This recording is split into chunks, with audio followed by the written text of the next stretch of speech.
우리 주선한교회 큐티에다 보면은 먼저는 말씀을 문단 구분을 해야 됩니다. 어릴 때부터 다 해보셨을 거예요. 구분 시간에 하나님 성경을 일단 구분해 주셨기 때문에 글로 주셨기 때문에 문단을 해석해야 되는데 먼저 긴 문장을 한꺼번에 다 파악이 어려우니까 맨날 공부하는 식으로 문단을 구분하고 각 문단의 작은 뜻을 정리하는 거 요지라고 그러죠. 뜻을 정리해서 기차 연결하듯이 같이 칸칸 연결하면 전체 뜻과 요지가 나오고 주제가 나오죠. 굉장히 과학적으로 문단 구분을 해야 됩니다. 이렇게 해서 주제를 만들어 놓으면 그 주제로 묵상하면 좋겠지만 성경은 66권 전체에서 하나님이 어떤 분인가를 우리가 가르쳐 주시기 위해서 주신 거기 때문에 66권의 전체 주제는 오늘 문단의 주제는 일단은 머리 위에다 올려놓고 우선은 하나님이 66권 전체 주제를 묵상한 하나님은 어떤 분인가 특히 성부 하나님, 예수님 하나님, 성령 하나님 세 분에 대해서 똑같이 묵상을 해서 적용을 하는 것입니다. 그럴 때는 가능한 하나님 어떤 분인가 우리를 구원해 주시고 사랑의 하나님이기 때문에 가능한 하나님에 대한 묵상은 적용을 할 때 감사, 찬양, 예배 그런 것을 찾아서 적용하는 것이 좋다고 그렇지 않는데 그렇게 분류하는 것이 좋고 두 번째는 교훈이죠. 교훈은 오늘 주제를 가지고 목록을 찾아보는 거예요. 오늘 주제가 만약 거짓 선지자다. 그러면 거짓 선지자는 어떤 모습이 있을까? 그 주제를 가지고 다시 좁은 눈으로 1절을 찾아요. 여러분의 등산을 갈 때 등산의 장비들을 찾을 때 집에 들려있는 보통 눈에 들어오지 않는 물건들이라도 등산하면은 일단 창고에서 등산 제품 찾고 부엌에 가서 등산 제품 찾고 화장대를 열어서 등산 제품을 찾고 또 옷장을 열어서 등산 제품을 찾고 그렇게 하듯이 1절, 2절, 3절 쭉 찾아보는 거예요. 거기서 내려다는 의미를 다는 그것이 바로 이제 주제별 목록이라고 해요. 그 주제별 목록으로 교훈을 찾으면 좋아요. 쭉 찾아서 적용하는 것이죠. 그 넓은 의미를 생각한다면은 교훈에서 나에게 주는 명령이 있는가, 나에게 주는 교훈이 있는가, 내가 본받아야 될 모범이 있는가, 내가 피해야 할 죄가 있는가, 내가 붙잡을 약속이 있는가 그런 카테고리 안에서 적용이 되겠죠. 적용은 반드시 나한테 양심에 얹어놓고 손을 얹고 나한테 해야 된다. 미운 사람이 생각나면 안 된다. 구체적으로 한다. 결단한다. 그렇게 하는 것입니다. 제가 하는 식의 말씀 정리를 하면 안 된다는 걸 이야기한 거예요. 큐티할 때. 오늘 말씀은 1절부터 4절까지는 하나야 거짓 예언자의 예언이 나오고 그 다음에 5절부터 9절까지는 예레미야가 그것에 대한 반응입니다. 반응이고 그 다음에 10절부터 마지막 절까지 본 적이 있어요. 그 마지막 절은 예레미야를 비판하는 하나야 선지자의 심판을 이야기하고 있다. 이렇게 크게 보고 오늘은 하나야 거짓 예언 바벨론 포로로 갈 것이다. 그래서 준비해라. 거기에 대한 말씀인데 거짓 예언자가 나와서 아니다. 우리는 평화의 왕, 평화다. 평화가 올 것이다. 바벨론과 명하고 하나님 우리에게 복을 주고 평화를 줄 것이다. 절대 그런 나쁜 일이 일어나지 않을 것이다. 자기 기득권을 챙기기 위해서 거짓 선지자의 모습이 나오는 겁니다. 그래서 오늘은 거짓 선지자가 어떤 특징을 갖고 있는지 오늘 본문에 한해서 하나하나씩 묵상을 하면서 우리의 교훈적으로 좀 찾아보도록 하겠습니다. 먼저 2절을 읽겠습니다. 1절 읽겠습니다. 1절 크게 시작. 시드기야가 다스리기 시작한 지 4년 다섯째 달 기브온 아수르의 아들 하나냐가 여호와의 성전에서 제사를 하고 크게 읽어야 돼요. 자, 끝까지. 여기서 다른 건 뒤로 하고, 기브온 아술이라는 단어에 기억하시면, 기브온 지역이다, 이 말입니다. 기브온은 제사장의 기업을 받은 그런 도시예요. 그러면은 이것은 아마 이건 이 하나냐는 제사장의 가문이었고, 그 당시 절대 권력을 갖고 있는, 그 다음 기득권을 갖고 있는 그런 사람 아니겠는가. 그래서 그걸 지키기 위해서 거짓 예언을 하지 않겠나 이렇게 봅니다. 2절 시작. 여호와 이스라엘 하나님이 이같이 일러 말씀하시기를 내가 바벨론의 왕의 검열을 꺾어 거짓 예언자의 또 특징은 기득권을 갖고 있는 사람은 거짓 예언할 가능성이 굉장히 많고 높은 자리 있고 또 영적으로도 많은 혜택을 받고 있는 그런 영적 지도자가 굉장히 유혹될 수 있는 자리다. 두 번째로는 내가 바벨론 왕의 멍에를 꺾어버렸다 그랬어요. 바벨론 왕의 멍에를 꺾어버렸다. 이것은 멍에를 지기를 원치 않는 것이죠.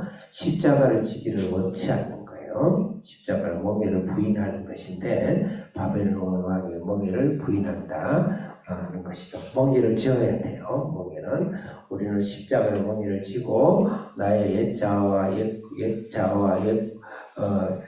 그다음 타락한 성품에 대해서 우리는 끊임없이 나를 부인하고 나의 멍에를 지고 예수님의 멍에를 따라서 가야 되는 그런 삶을 살아야 되는데 자기를 반성하고 자기를 회개하고 자기의 죄를 뉘우치고 자기의 죄를 무릎 꿇고 하는 그런 복음과 그런 삶을 싫어하는 거예요. 싫어하는 거짓 선지자의 특징이다. 3절 읽겠습니다. 시작. 내가 바벨론의 왕 느부갓네살을 이곳에서 빼앗아 바벨론으로 옮겨간 여호와의 성전 모두리들을 2년 안에 다시 이곳으로 되돌려오리라. 성전 도구가 다 뺏겨서 갔어요. 바벨론으로. 근데 그것이 다시 돌아올 것이다. 그렇게 성전 파괴를 부인하는 겁니다. 이 말은 성전은 헐라 내가 다시 세우리라. 성전은 인간적인 성전 그 다음 율법적인 성전은 의미가 없습니다. 그건 완성한 예수님을 받아들여야지. 그건 그림자죠. 그림자를 잡고 있으면 안 되죠. 모델하우스만 잡고 있으면 안 되겠죠. 실제 아파트에 입주하듯이 이 성전의 모든 것의 완성은 예수님이에요. 예수님을 잡지 않고 예수님의 권한 것을 먹고 사는 그런 신앙을 계속 유지하려는 것이 거짓 선지자가 반드시 예수님으로 승부 걸어야 되고 예수님의 깊은 곳에 우리의 인생을 신앙을 둬야 된다. 그 다음에 거짓 선지자의 특징은 8절로 넘어가겠습니다. 8절 아니죠. 4절 읽겠습니다. 4절 시작. 내가 또 유다의 왕 여호와김의 아들 여호야와 바벨론으로 간 유다 모든 꼴을 다시 이곳으로 돌아오게 하리니 이는 내가 바벨론의 왕의 멍에를 꺾을 것이니라. 여호와의 말씀이니라. 아멘. 거짓 선지자의 특징은 또 유다 왕 여호야킨이에요. 여호야킨의 아들 여고니아가 여호야킨이에요. 여호야킨이 다시 돌아오고 포로가 다시 돌아올 것이다. 정치적인 해방이죠. 정치 신앙.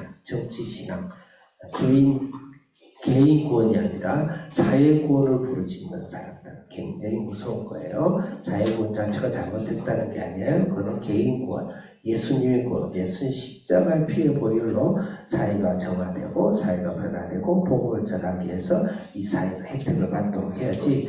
예수 십자가를 던져버리고 성전을 파괴되지 않고 성전이 다시 예수님의 성전을 완성하도록 하지 않고 마치 정치적인 행령, 예수님 당시도 그랬죠. 열심당원들이 있었죠. 또 제자들도 예수님이 이스라엘 회복되고 이때니까 정치적인 것을 하는데 그것은 그 자체가 잘못된 건 아니지만 특징 중에 하나가 예수의 깊은 십자가에 들어가지 않고 마치 이 세상에 인본적인 그런 평화를, 정치적인 평화를 보는 사람. 아마 이 사람이 2년 안에 아마 바벨을 멸망할 것이라는 거. 이 사람 정치학 박사였던 것 같아요. 국제관계학 박사였던 것 같아요. 아주 바벨론에서 4분이 있었거든 그 당시에. 그걸 봐서 아마 점을 친 것 같아요. 자, 8절 읽겠습니다. 8절 시작. 너희 전에 선지자들이 예로부터 많았던 때와 그 나라들에 대하여 전쟁과 질병과 전염병을 예언하였느니라. 9절 시작. 그거를 예언하는 선지자들 그 예언의 결과를遵循하여 그가 진실로 여호와께서 보내신 선지자를 인정하게 되리라. 이 말씀이 조금 난해한 말씀인데 평화를 예언하는 사람은 그것이 응한 후에 실제 선지자 증명이 되고 그 이전에는 우리 모든 선지자는 전쟁과 재앙과 전염병을 예언했다. 그랬어요. 이 말은 어떤 의미로 받아들여야 되냐면 순서의 차이예요. 먼저 전쟁과 재앙과 전염병을 받아들여야 돼요. 제1삭은 사망이라고 했어요. 제1삭 반드시 죽어야 돼요. 반드시 죽어야 됩니다. 예수님이 죽으셨죠. 예수님이 죽으셨죠. 그 성령이 임하시면 우리는 내 속에 있는 죄를 토해내게 돼 있어요. 그래서 우리 평화를 맛보려면 반드시 예수님께 회개하고 통회하고 내 안에 구원을 받았지만 내 안에 이 타락한 본성과 자성과 낱낱이는 죄에 대해서 가난하고 애통하고 굶주리고 줄이고 목마른 자세로 주님 옆에 나아가는, 그럴 때 진정한 평화가 오는 것이지, 나의 재앙 전쟁과 재앙과 전쟁과 내 죄에 대한 해결과 죄에 대한 심판이 없이 예수님께 나아가는 것은 잘못된 것이다, 그 말인 거예요. 그 잘못된 선지자, 그 거짓 선지자는 회개가 없습니다. 자기 죄를 들여다보지 않습니다. 예, 전부 다 정치적으로 해결하고 사회적, 구제적, 제도적, 구조적 모습만 이야기를 하는 그런 잘못된 신앙인들이다. 자, 마지막으로 10절 읽겠습니다. 시작. 거짓 선지자는 다른 교회를 욕을 합니다. 교회를 폭파시키고 교회를 강탈하고 교회를 핍박하고 선지자의 목에 있는 메시지를 뺏어버리고 꺾어버린다고 그랬죠. 폭력적인 방식으로 반드시 합니다. 이 사람은 마지막에 7째 딸에 죽더라. 이게 2달 뒤에 죽으니 이 말씀이 하는 심판을 받는 것이죠. 기도하겠습니다. 살아계신 하나님 아버지, 내 안에 거짓 선지자의 영으로 하나님께 회개하고 주님의 십자가를 나를 대신하여 죽으신 십자가를 붙들고 회개하며 감사하며 십자가의 공로를 의지해서 하나님께 담대히 나가는 신앙 없이 우리가 이 세상의 신앙을 살지 않도록 거짓 선지자의 영처럼 가시가지 않도록 주님이 인도하여 주시옵소서. 예수님의 이름으로 기도합니다. 아멘.